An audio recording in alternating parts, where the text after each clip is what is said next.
GLP-1s is a very big topic now that a lot of people are talking about. It's a very important topic. I think a lot of people have changed their mindset completely about GLP-1s for its uses in helping people reach healthy weights that have been struggling for years. I think that there are a lot of really great benefits and positives around GLP-1s if used correctly. Nutritionally, there are a lot of things that we need to do if we are on GLP-1s to make sure that we are staying at our utmost healthy. So number one, I would say, is protein. Because our appetites are suppressed on GLP-1s, we are eating less.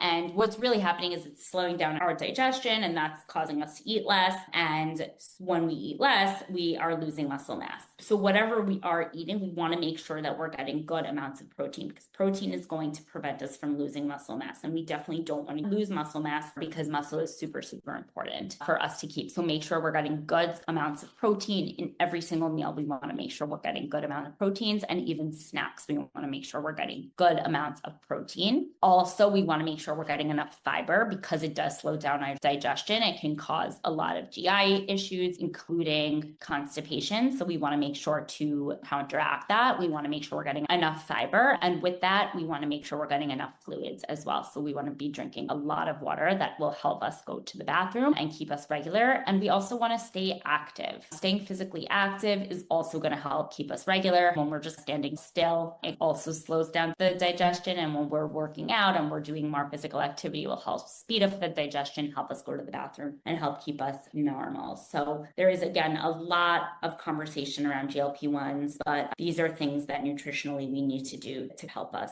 stay healthy if and when we decide to go on one. We spoke about the GLP-1 and how important it has fiber and doing muscle mass and things like that. I've actually chose to do lentils. The reason I did the lentils, there was a couple of reasons. This dish comes from Italy. We did have a request last week. Someone was asking about lentil soup. This is not a lentil soup, but this is lentils. And a lot of people get this in the pantry bag. So this is definitely a delicious dish that you can make. So a bag of lentils goes a long way. They do. They go really fine. They're so good for you. They've got like fiber, like protein. It's definitely a good dish to have, and you can make it so many different ways. You can have it with rice, you can have it with a soup, and it's really good for meal prep as well. So I'm going to put some onions in. I've got half a cup of onions here. I'm going to have them go, and then I'm going to put some garlic. With 2 cloves of garlic. And I'm going to make this a little bit more nutritious. I'm going to make sure I have like a lot of veggies in there, like leafy greens and things like that.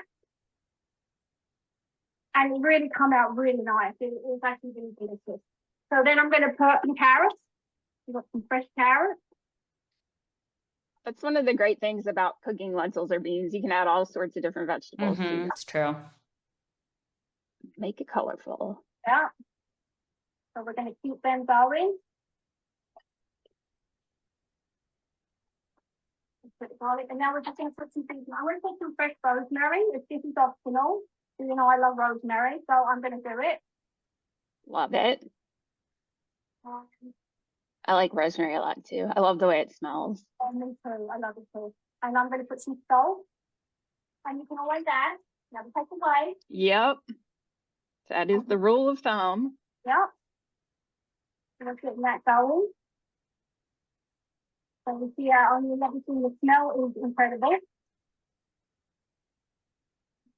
So this is another optional, is crushed tomatoes. I'm going to use the crushed tomatoes that I have. I'm going to put them in.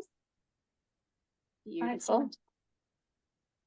And then it's 4 cups of veggie broth, or whatever broth you have. And we're going to bring that to a boil. Now, I cooked my lentils earlier. I just did it in a veggie broth earlier, so they're already cooked. So after I bring this to the boil, I'm going to add the pasta in this. About how long did it take you to cook them? The lentils themselves? About 30 minutes. About 30 minutes, yeah. I just boiled them and thing, and then I drained them. So they'll go right at the end. Then I have these little tubertini pastas that I'm going to add. I'm going to let this cook, get all the flavors together for about 15-20 minutes, add the pasta, then add the lentils, and at the very end, I'm going to add my leafy green, which is the spinach. So at least we can have a leafy green in there. So I'm going to take you to the finish. So here is my finish. Oh my God. So yum. pretty. So That pasta is so cute. The little pastas are the cutest. oh, they're so good. I love tubatini. I love them. Yeah. Too, and it really tasted very nice. I was like, oh, this that tastes was so so good. You know? That's And Yeah. also, this is a meal on a budget. This is a really cheap meal. Yeah. It's really far. Just a half a Yeah. bag of lentils. I have a huge amount left over. Mhm. You know, so I can definitely make something else with it. You can do lentils and rice, as I said. You can make a lentil soup. Also, I did a little basic Italian salad and a red wine vinaigrette with a sprinkle of Parmesan cheese. My water of the week this week is lime and oranges with the sparkling water. Yum.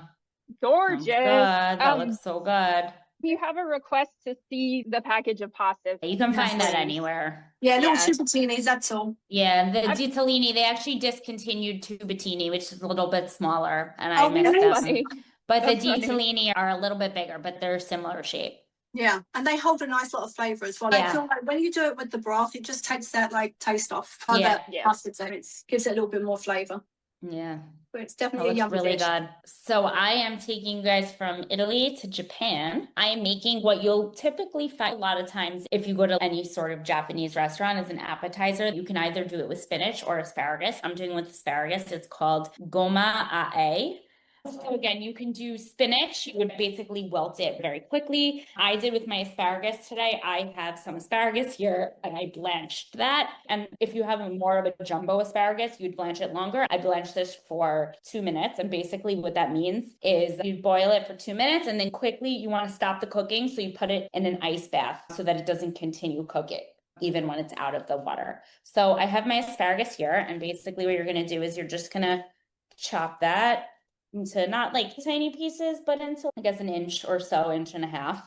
And then I'm gonna actually make the sauce first before I put it into our little bowl. And I'm putting it into a little bowl specifically because this is supposed to be sort of like an appetizer type of dish. So it's like a very nutty, umami flavored appetizer, and it's really delicious and it's super easy to make. So the first thing we're gonna do 1 tablespoon of soy sauce. Actually, all the measurements are 1 tablespoon, which is nice. That's so nice. I love that. I love that. Me too. So we have 1 tablespoon of soy sauce. Then we're going to have 1 tablespoon of rice vinegar. I'm using regular rice vinegar and not seasoned rice vinegar. It doesn't really matter. Seasoned is a little bit sweeter, but again, it doesn't really matter. Just for this recipe, I like to keep it unseasoned. I did my rice vinegar. Then I'm going to do about a tablespoon of maple syrup. You can do honey if you want, but I think maple goes a little bit better with this. It's a little milder. So I put in some maple syrup. I love this flavor profile. And then the last thing we're going to do is add my favorite tahini. Yes, throw it in everything. So throw it in everything. It actually also shockingly is used in this recipe, which is very interesting because it's like such a Middle Eastern flavor. So it's interesting that they adapted, but that's what we love about all the different pick up ingredients from other cultures, and that's what makes the Exactly. world go round. So this is it. I'm going to use my little whisk here just to really incorporate that nicely. It smells so good. I cannot even tell you how good it smells. And then what I'm going to do now is first I did that. And then the reason I do that is because I like to then add and see how much I really need. Then I'm going to take my asparagus, and it seems like I can use most of it. And then I'm going to take like little tongs to get that all coated. Shockingly, those measurements can cover a lot. Like I'm going to put all of that asparagus, and that was just 1 bunch of asparagus that I used. I'm going to put that in. It smells so, so good. The last thing I'm going to do is put some white sesame seeds. I don't even have a finished version. I wanted to show you how quick and easy this was. Some white sesame seeds and a little bit of chili flakes. And that's it. And it's super easy. And again, you can find this really in most Japanese restaurants as an appetizer. And you can do this with spinach or asparagus. You can eat it with a fork, but traditionally they eat it with chopsticks.